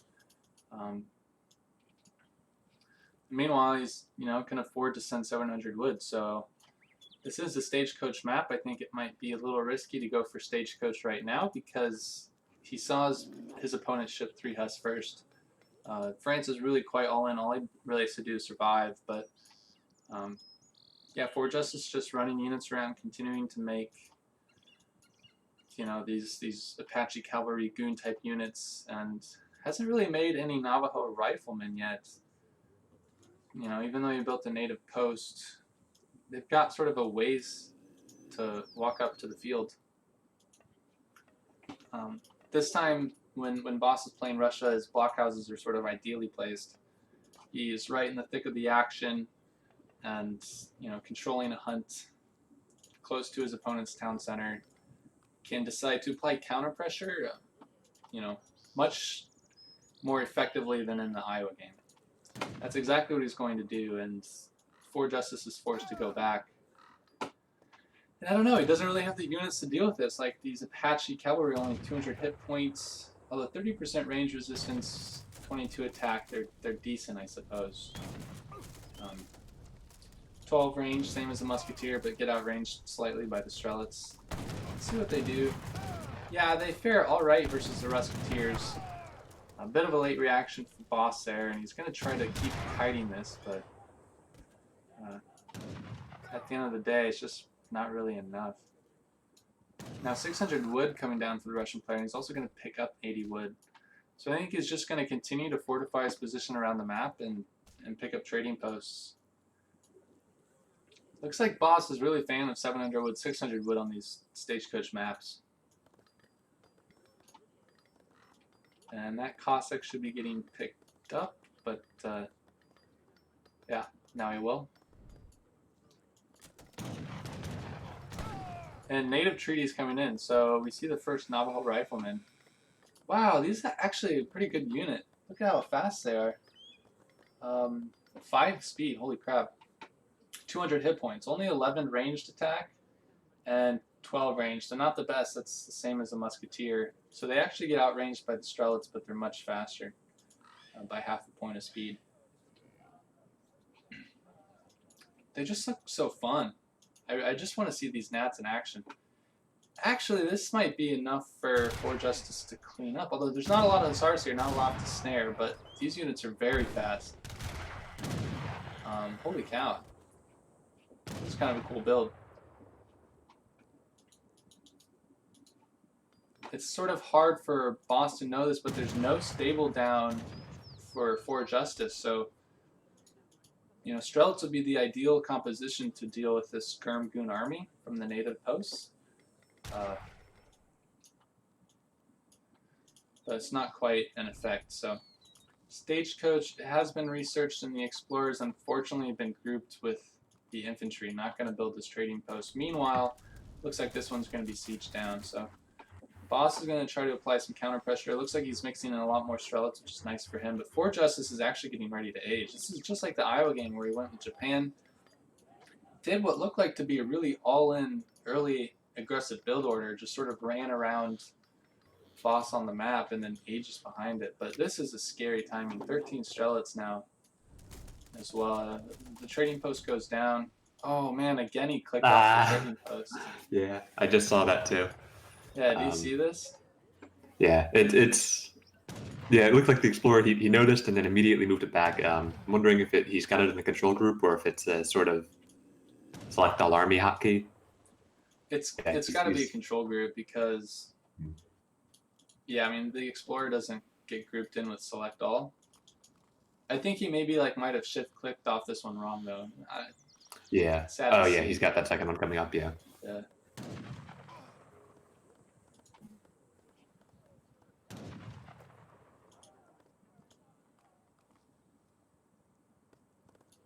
I think Rush is in a pretty decent spot still if they can just get this Stagecoach line up. France is age 3, but with these trading posts, Russia will be about 12 villagers ahead with a very efficient army. The thing is, he just hasn't done any damage with this military lead. Let's see, Bitter Salt just subscribed to ESOC. So yeah, I mean, it looks like only Boss is kind of hesitant, like does he want to siege a house, what does he want to do? But by this point, Forjustice should have a shipment coming, and I wonder what it'll be, 3 cures or 2 Falc or 8 Skirm. I guess you can get some pot shots on the Strelets, but they do get outranged by the Strelets, so yeah, it's not really the most effective trade. Yeah, the match from only Boss looks pretty good right now. Oh no. Yeah. What a pop! Oh, the CDBs are blocking the pathing themselves. The Cav is having trouble connecting now, but that was a really nice few hits from the cures. Oh, these Strelets are just not in the right position. Oh my gosh. Almost a complete disaster for the only Boss. The curator block could have actually blocked probably, and then the streamers wouldn't even have been able to escape. Not at the time there, it looked like it wasn't going to go great for the only Boss anyway. But now his position, he's got a lot of Musketeers out. Yeah, he should. It's not terrible for him. Yeah, I don't know why he's backing off from these Apache Cavalry. They are upgraded to Elite, so their stats are slightly increased. But they should trade pretty well, especially outnumbered like that. And 2 Cossacks went for a raid. Did they get anything? Maybe CDB or so. I think we lost a couple CDBs in that fight. But so Boss finally has all of his 4 TPs. Well, no, here's the 4th one being built now. It seems like the Stagecoach was really late for having shipped those cards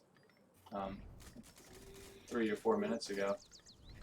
Definitely took him a while to get the Stagecoach up, but he does have those 4 trading posts, or he's going to have that 4 trading post economy up with Stagecoach pretty soon.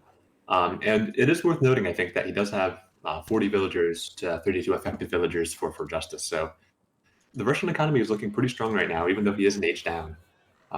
He's going to maybe need to make use of that economy, though, because I guess 2 Falconets are out now.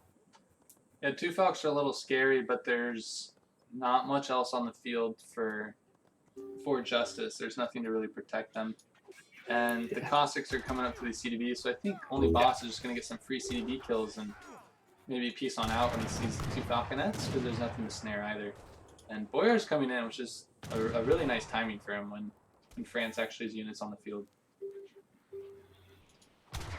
Two falconets, they packed up and moved away.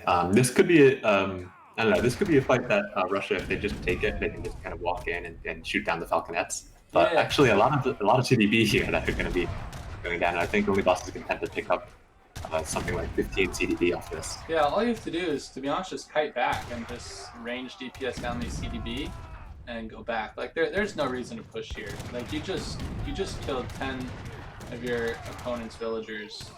This would be the only way to possibly lose the game right now, but it seems like not even that is possible. He's just gonna just win outright here. So yeah, Forjustice is gonna call it. Very cool build out of him, nonetheless. I was entertained, certainly. yeah, I liked it. It was kind of cool. Yeah.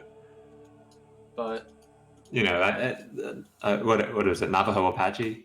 That yeah, the Skirm Goon comp, where your Skirms have 12 range, and it's not quite as cool as a real Skirm Goon comp. yeah. There's some potential there. There was some potential. Maybe if Russia didn't have the Strelot unit, it would work pretty effectively. Yeah, that's what I'm thinking. Is Strelets in this case are probably pretty well matched. They don't have that much more speed to Navajo. 4.5 to 5 isn't terrible. They outrange Navajo, so you can't really kite back.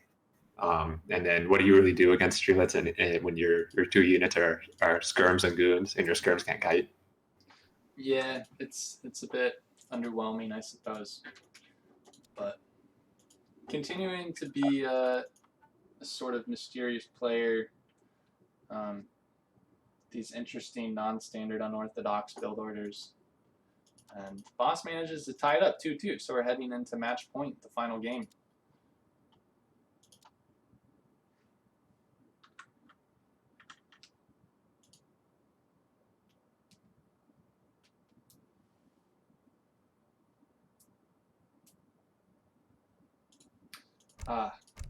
Guess I was down.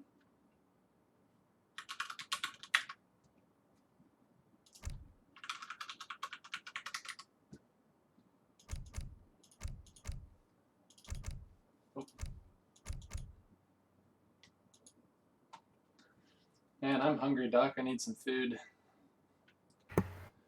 I'm sorry. Well, we only have one game left, right? Yeah. I'm thinking about what I want to get. And I'm thinking fried chicken. Or From where? From a place called Ezel's. It's like a local fried chicken joint. Oh, okay. Or pad thai. I don't know. Last time. Pad Thai have always been. What? It's always like, I don't know. Whenever it's made, it always feels too sweet for whatever reason. A lot of sugar go into it. Dude, I love pad thai. It's one of my favorite foods. Uh. But I also get it very spicy. And actually, the last time I ordered it, they made it spicier than they'd ever made it, and I almost couldn't eat it. Yeah, that's kind of what I'd like, but I've never been able to get that. I've made it myself a few times. It just turned out okay. But whenever I go to a place to get it, it never turns out well. It's always, and after like half of it, I'm thinking, Well, aren't you just a darn fancy cook? Sorry we can't all cook like you, Doc. Yeah, I spend a lot of time making dinner for a reason. Yeah, that's true. Have Have you made dinner yet today? I'm actually basically not going to eat anything today, accidentally. But surely you'll eat something at dinner time. Probably. You'll cook at like midnight or whatever you do. Yeah, that's yeah. Unfortunately, after this game, I've got to head out, go do some stuff. Stuff being magic. Nice. Are you participating or watching? Yes, yeah, I'll be participating. Alright, well, good luck. Thank you. Fighting Frenchman just subscribed to ESOC. Well, hi. Hashtag mod the ear. All right, so OnlyBoss on French. It looks like Forjustice has locked in Japan. Most likely, I guess. Okay, yeah, just clicking into Japan. So Forjustice going back to, I guess, what we would call his main civ, and his really impressive win in Game 2 on Iowa with Japan. And Boss is switching up the matchup, playing France now. So yeah, this is another one of Boss's main civs. This is a matchup that I think is relatively equal. I think in general, Japan is subject to being underrated. You know, people say that France maybe should win this matchup, but that implies perfect play, and with the many strategical options Japan has available to them, it's possible for them to just counter-strat France outright, I'm sure. So I think we're in for an exciting game. This is game number 5, the Week 2 match between Nilla Ninjas, represented by Forjustice, and the Mandarin Duck Squad, played for by the Only Boss. So I've played this matchup from the Japan side a few times, and I have found that it can be pretty tough if you kind of play the normal Japan style. Shrine Boom. Defensively, maybe go to H3 if they're going up to H3. It seems like it can be really tough when you're getting slow pushed by cannons to deal with what French is doing if they go for their semi-FF and then not too quickly, not trying to go all in, but just slowly making their way through your base with cannons. But then again, it's Forjustice. We've seen 3 unconventional strategies out of him so far in games 2, 3, and 4. The same thing coming out of him in game 5. I mean, we already see a training post out of him, and that's not something Japan really does. So, well, it's something he's able to do because it was a 300 wood start, and he picked up 40 wood and base. So he just laid down that first immediate shrine and was plopping down this trading post at 1 minute into the game. So it's actually going to be really nice and just in time to catch the pass from this Travois. And I don't know, this is just a pretty nice start. And 60 wood, like what an insane start for Japan. Meanwhile, the Only Boss is pathing down there, but he's not going to be able to pick it up in time. And he's going to start this 150 food, which is kind of mid-map, might be a little risky to take. Yeah, these polar bears take forever to kill. We can see he's going for the kite, but it can take a while to get one of these down. And I think Forjustice will be able to see in time. He's moving up on the map now. He got the 60 wood, and he's going to be coming up. And I think the native scouts are going to be coming back, but this is going to be a contested treasure most likely. Yeah, I think so. There's no way that this polar bear actually goes down in time. And honestly, you have to watch out for Japan getting like some sort of lucky Divine Strike and just killing a quarter HP polar bear. Yeah, like that. Like that. Oh, but I think Only Boss got it. All right, so I'm kind of happy because Divine Strike RNG, I don't know. Maybe not a fan, but okay, 2 villagers coming out for the Japanese player. This is the same first shipment he sent in the Iowa game, so we might be seeing some more Torii Gate shenanigans. We'll have to see.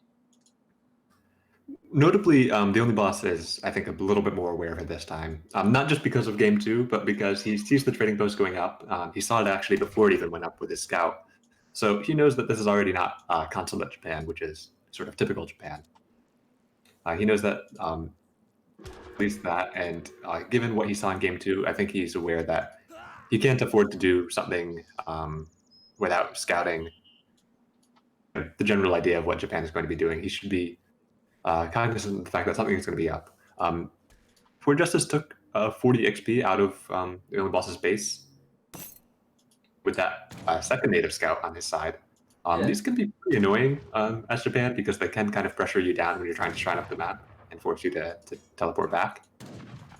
Yeah, they can be quite annoying, and it's a nice pickup for the Only Boss, only taking 1 crack shot to get that.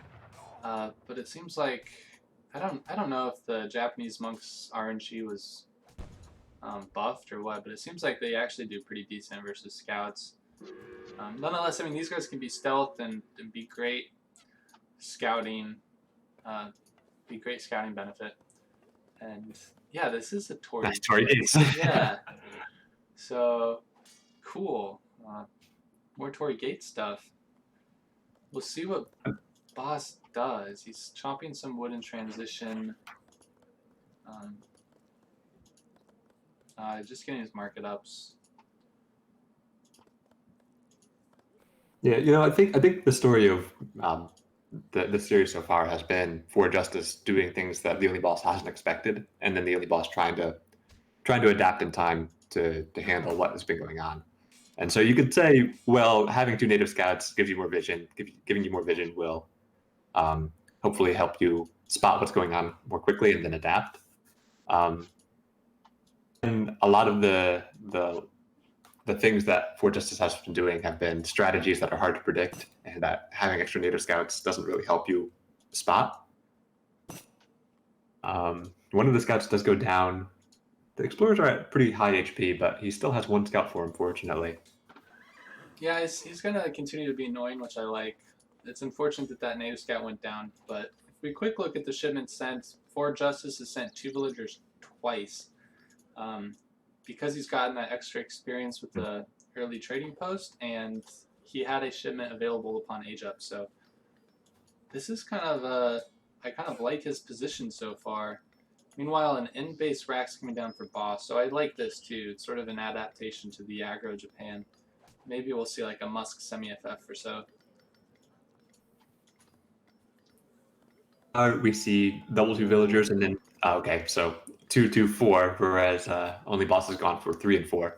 That 2 villagers could be a problem later on. It's good, of course, to have those 2 villagers, but it does slow down your shipment progression for the rest of the game. And so this boost to the economy may be a bit of a pain to work with enough, and you're really hoping to get those extra last bits of shipments. Nonetheless, his economy is looking pretty good right now. Yeah, it's I mean, he's only on 40 shrine pop, but you know, villagers are sort of, I mean, they're always a nice investment when you can send them. They upgrade, they scale well, etc. The shrines for the Japanese player are quite expensive right now. Of course, he doesn't have a consulate up, right? No kami, no Portuguese consulate. They would be like 102 wood shrines. So electing to invest his shipments into villagers, and we see another 4 villagers. This is like good speed build order where he just went 4-ville, 4-ville, 7-ville, 7-ville. I'd love to see an H3 out of Forjustice now, and see him going 7 villagers twice. That'd be so aesthetically pleasing in this shipment sent tab. Yeah, I would like that. But but unfortunately, he's not gathering to age, it seems. So he'd be stacking shipments for a while if he tried that. And I think he sent another shipment just now.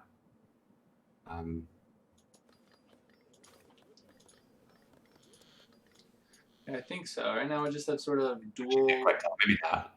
Dual Musks. And 700 coin coming down for the French player, so it looks like he's just going to age up off of this, pulled all of his villagers from coin, although I think he might need a couple more. But sort of going out on the map, going to try to siege this shrine. Yeah, this is sort of a nice 15 Musk semi from boss. I quite like it. Maybe even build 5 more. He doesn't have any units in queue. And okay, 600 coin coming down now for Forjustice. Looks like he wants to follow up himself. Both have the same amount of pop space, 60, which you don't often see with Japan. Yeah, Japan went up to 70 now, but he's probably going to go down to 60 in just a second. Yeah, that's nice. Yeah, right back where he belongs. So, Ashley coming in for a raid. Don't find anything. And a second trading post being added by boss. So, changed his mind though. Looks like he wants to build a house first. And this scout is giving him important information. Just saw the Ashley pass by. I think it's really well placed. It's the quickest route to each other's base. And of course the Japanese monks are sort of out on the map shrining, so they're not really going to unveil him anytime soon. And actually boss is so confident he's going to push while aging into the Japanese base, but I don't know. It looks like he's just going to go back now. Maybe. Looks like he's going to apply some pressure, but he's not sieging down the shrines very quickly. Surprisingly slowly, actually. I'd expect the musketeers to go through those a little bit faster. Just putting down some pressure. I think it's good that he's doing this, but not committing to try to drop the village or anything. In fact, if he runs away like right about now, that would be ideal. Yeah, these T-sheet or the town center shots are pretty effective, evening up the must count so that these Ashes can get in there. But Ashies are the more expensive musketeer, so if you can trade evenly with them, it's kind of a small win for the only boss. And he finds himself in the age 3 before Japan, and he's continuing to train musketeers and transitioning as 1 Cuirassier in Q, so I wouldn't be surprised if we see Musk, Cuirassier, Falk kind of combo to try to go down Japan's throat. Yeah, we'll have to see the Japanese response. So far, we've only seen Ashigaru out of Japan so far, and so the queers won't do too well against that now. But this could be a bit of a prediction of expecting, say, a more Yumi heavy comp or a more Nagi heavy comp coming out of Forjustice. But so far, he's actually got more Ashi and Q. Actually, he's housed now, so that's useful for the only boss. And housed in a way that he has to build 2 shrines to actually get out of like kind of a. Yeah, and when he's housed, I mean, where are his explorers? There's one in the fight here. It's grouped with units, and the other is on ice where he can't build a shrine. So he's gonna build one in base, but I mean, it's suboptimal, right? You're only getting 2 caribou animals on there to boost the gathering rate, and this one back here is not going to receive any animals at all. So. And he's about to get housed again. So he's stacking these revs and he can't spend them. 2 flaming arrows come out, which slightly outrange the falconets, right? 28 to 24 or 26. But the falconet should trade well with the flaming arrows. We have a quick pause come in. Like maybe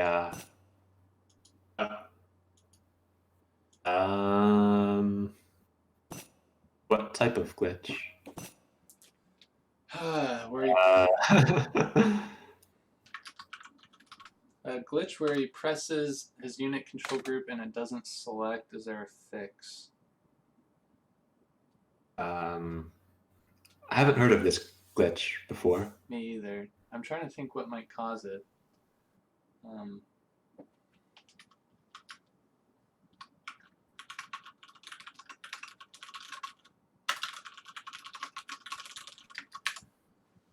I think you can even group buildings with units.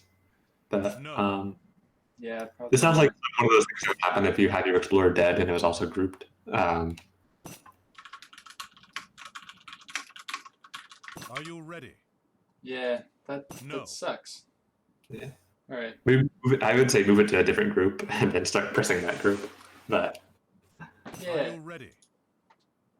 I mean, Yes. like, obviously, if you just create a new control group and it still happens, I don't know what to tell you besides, like, resetting hotkeys. yeah. And now these flaming arrows are coming out. Gonna try to get some shots on these Falcons, and they do get shots on the Falcons. Oh, but the Falcons get a couple on the flaming arrows. One goes down, but this Falcon's just going to be sort of brute force down with the Ashigaros and supporting shot from the flaming arrow. And France is forced back for the time being, although he is still up in military population with these Cuirassiers. Shrines actually is very low. The one at the very top with the 4 caribou. Unfortunately for the only boss, his falconet's redirected onto the higher HP one. Ah, yeah, that is unfortunate. For Justice right now. I didn't because catch that. Yeah, he's pretty low on shrine pop. He's very low. I think he's really got to get out and reshrine some of these. He's added a shrine up here, which has collected 3 animals. And we'll give him some nice scouting information when France decides to go on that hunt.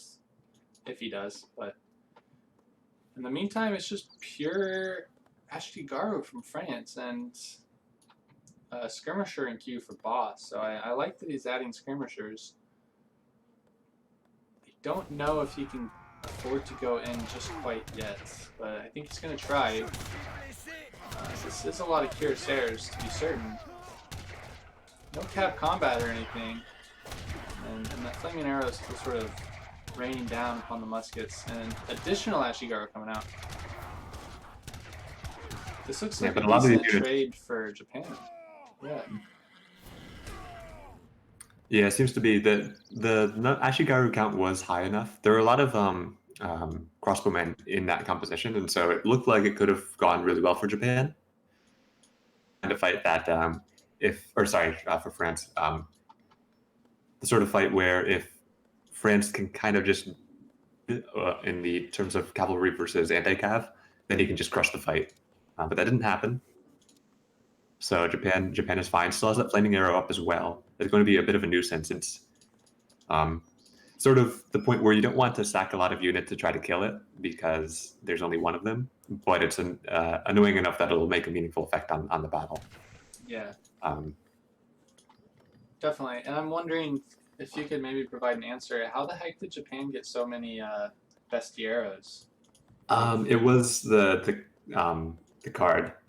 I was wondering that myself, but if you look at the shipment sent, you've got the Did he send intervention? Or... yes. Oh, he did. He sent intervention. Interesting. That actually kind of turned out all right versus the musketeer mass.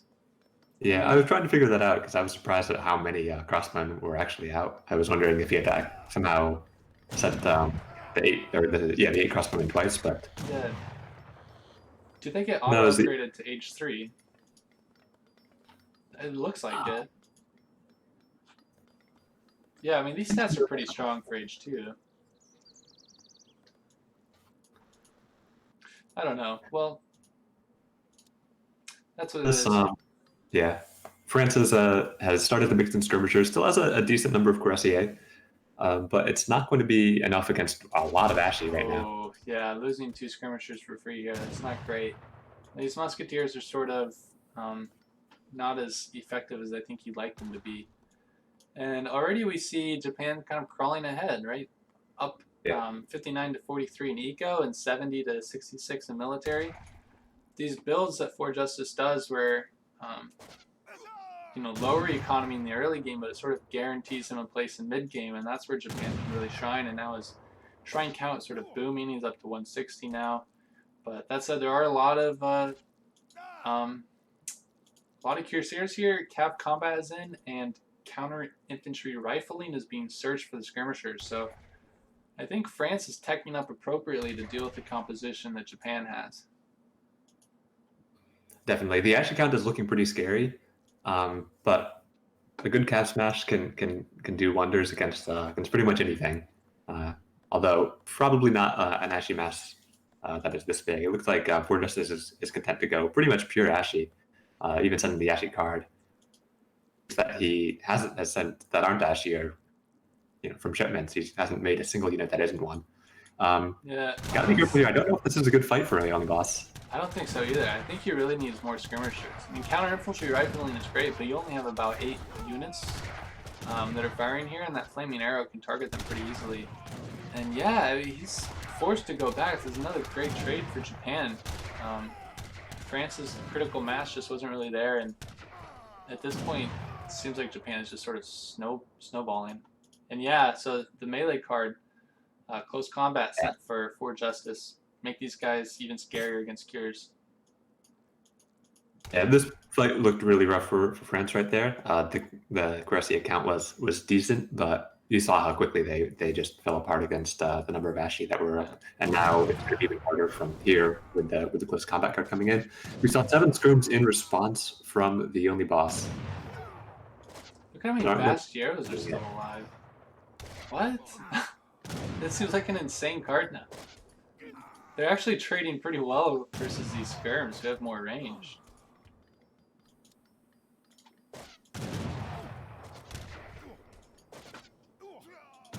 And yeah, I mean, the right click is coming in now for Forjustice. And the only boss isn't gathering any food right now. The shrines actually at the top of the map might have been a good pick pad of Forjustice, denying some of that.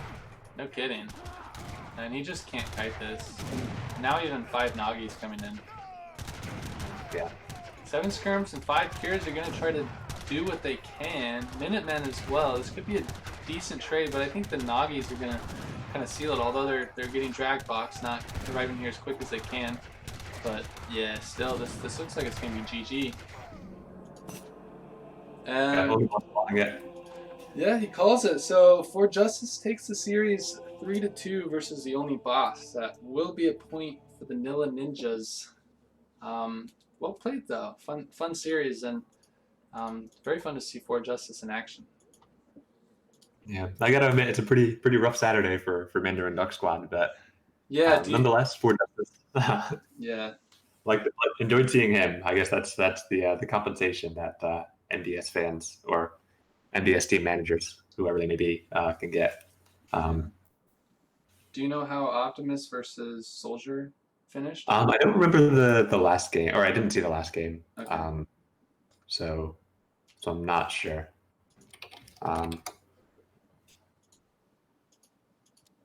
Yeah, I think Soldier saying he was bad in team chat.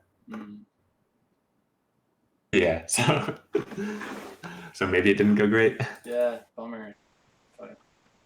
But I enjoyed his game 4, certainly, and Yeah, very nice series, fun to cast. Thanks to both players. 3-2 series, very close. Those types of series can always go either way. But I believe that's it for us. Everyone, thanks for watching. Thank you for the $20 donation. Thanks to the subscribers, who I forget. But it's Brook G in the ear, I think. Brook G, the ear, Bitter Salt also. And, Okay. maybe one more. I don't remember. But apologies if I forgot you. At any rate, have a nice day, everyone. Thanks for watching, and be sure to check out ESOC for more updates and continued ESOC Premier League coverage. Thanks. See you later, alligators.